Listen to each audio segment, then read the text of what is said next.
Knowledge is the precursor to experience. And the more knowledge we have, the more prepared we are for a new event in our life. And if we can assign more meaning behind what we're doing, we always gain greater value. So I want to start off by talking about how most people live their life. It is a fact scientifically that your brain is organized to reflect everything you know in your life. Your brain is a record of all the things you've learned intellectually and all the things that you've experienced in your life. In other words, your brain is an artifact. Now, most people wake up in the morning and they think about their problems, they think about themselves, and they begin to anchor themselves into certain feelings and emotions that reaffirm their personality.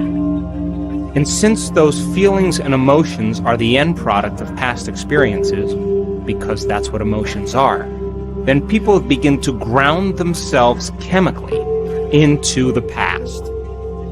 So then they think neurologically within the circuits of their brain that are connected to the past, and they feel emotionally and chemically within the boundaries of those past experiences. And so then most people's personality or their state of being is defined by the past.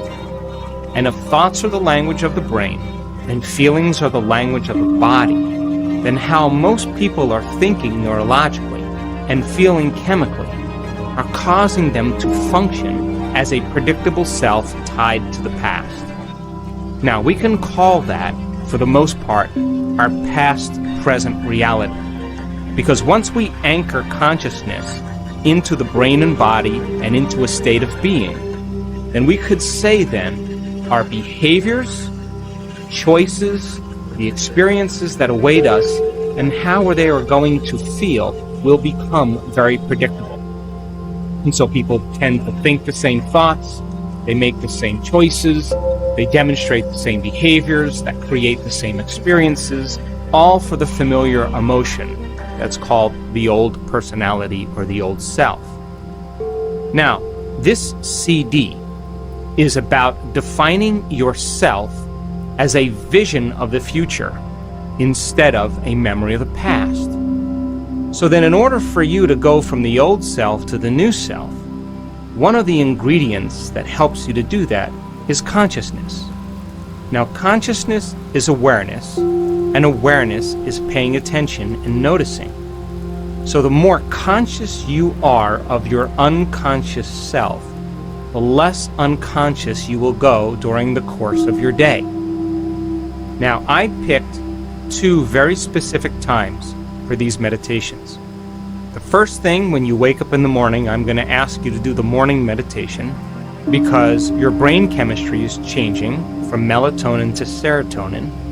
And along with that, your brain waves are changing from delta to theta to alpha to beta, from your subconscious to your conscious. The door to the subconscious mind opens in the morning. So if you begin to think about a new reality for yourself, you begin to think about a new experience that you would like to have, if you begin to contemplate a new way of being, and you begin to take some time out of your busy life and think about some future experience that awaits you, the mere process of thinking and contemplation is the building process neurologically in your brain. And so we are going to ask you to think about a future reality that you may want to experience, some change in yourself that you would like to embrace, some type of event that awaits you in the quantum field. As you begin to think about and speculate a new future event, the frontal lobe turns on. That's the crowning achievement of the human being. It's the creative center. And as you begin to ask the what-if questions, the speculative questions, what would it be like? How would it be? What future awaits me? What do I want? As you ask those frontal lobe questions, because the frontal lobe is connected to all other parts of the brain, like a great symphony leader, it begins to look out over the entire landscape of the brain, and it begins to select different networks of neurons that are connected to the things you've learned intellectually and the things that you've experienced as an event in your life. As the frontal lobe begins to call up all these different circuits, it begins to seamlessly piece them together to create a new level of mind. And as you begin to remind yourself of that future event, there'll come a moment when you'll get a vision or a symbol or a picture in your mind, and we would call that an intention. And as you begin to force your brain to fire in new sequences and new patterns and new combinations, you're beginning to reorganize the circuitry in your brain to begin to change the brain to look like that future event has already occurred. Now, your brain is no longer a record of the past. Now, in fact, it is a map to the future. As you begin to be defined by that vision of the future, you're moving into a future present reality. But that's not the end. Because in order for you to move into a new state of being, you either have to begin to experience the event emotionally. In other words, allow the thought to become the experience in your mind. And if thought becomes the experience in your mind, the end product of that experience is called a feeling or an emotion. Or, I'm going to ask you to teach your body emotionally how that future event is going to feel before it occurs.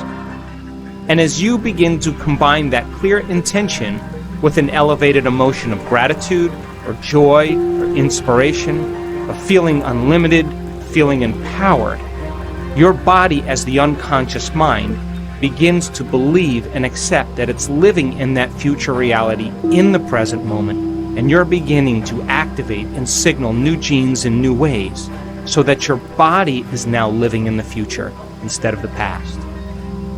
So as the body moves into a new future present reality, your biology begins to change because now you're in a new state of being.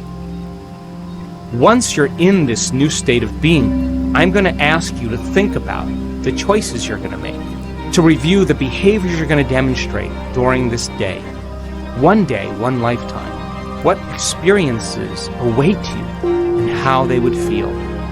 And as you begin to mentally rehearse what that future day is going to be like, the hardware program in your brain by repetition, nerve cells that fire together, wire together, begin to change into a software program. In other words, you're able to reproduce that level of mind easier and easier each day. I'm also going to ask you from this elevated state of being to remind yourself who you no longer want to be, to become conscious of the choices you're not going to make in that day, because the hardest part about change is not making the same choices you did the day before. And the other difficulty about change is that we go unconscious. So then if you're conscious of the thoughts that you are not going to let slip by your awareness that causes you to return back to the old self, if you're aware of the choices you're not going to make in this day, if you are aware of the habits and behaviors that cause you to return back to the old personality that's connected to the old personal reality, in other words, no longer blaming or complaining or talking poorly about somebody, whatever it is, and then you think about the experiences you're going to stay away from and the emotions that bring you to a lower denominator, I'm asking you from an elevated state, because you're feeling differently, to look at the old self instead of looking at the old self from a lower denominator and a lower level. So that process of being conscious of your unconscious self, that simple process, allows you to stay aware. That process is very significant. At the end of the meditation, once you're clear of that, I'm going to ask you to remember that intention and begin to think about how you would feel if that event occurred. And as you begin to elevate your state, I'm going to ask you to broadcast that energy into the field, for whatever you broadcast into the field is your experiment with destiny. Then we will move back into that state of being one more time, and meditation will be over, and I'm going to ask you to get up as somebody else. The second meditation is a meditation for self-correction. We will already be moving into different brain waves as nighttime comes along. Your analytical mind will slow down, your brain chemistry will change, your brain waves will change slowly from beta to alpha. And so this will be a simple meditation for you to review how you did during the day. Now, I want you to do this meditation just before you fall asleep at night. I want you to sit up in your bed or sit up next to your bed, and I want you to go through the meditation, and when you finish the meditation, it would be best if you could just lay down and fall asleep. That way, you're programming your autonomic nervous system and your subconscious mind even further into your future. And because your brain chemistry is changing, because your brain is changing in its circadian rhythm from daylight to nighttime, you'll already naturally be surrendering into this. And I'm going to ask you to review how you did. What choices did you make? When did you fall from grace? When did you go unconscious? How could you do something better if you had another opportunity? And then I'm going to ask you to put yourself back into that situation and rehearse a better way of being. What piece of knowledge could you use as a precursor to produce a better experience? What piece of knowledge could you apply in this event so that you can begin to change an outcome?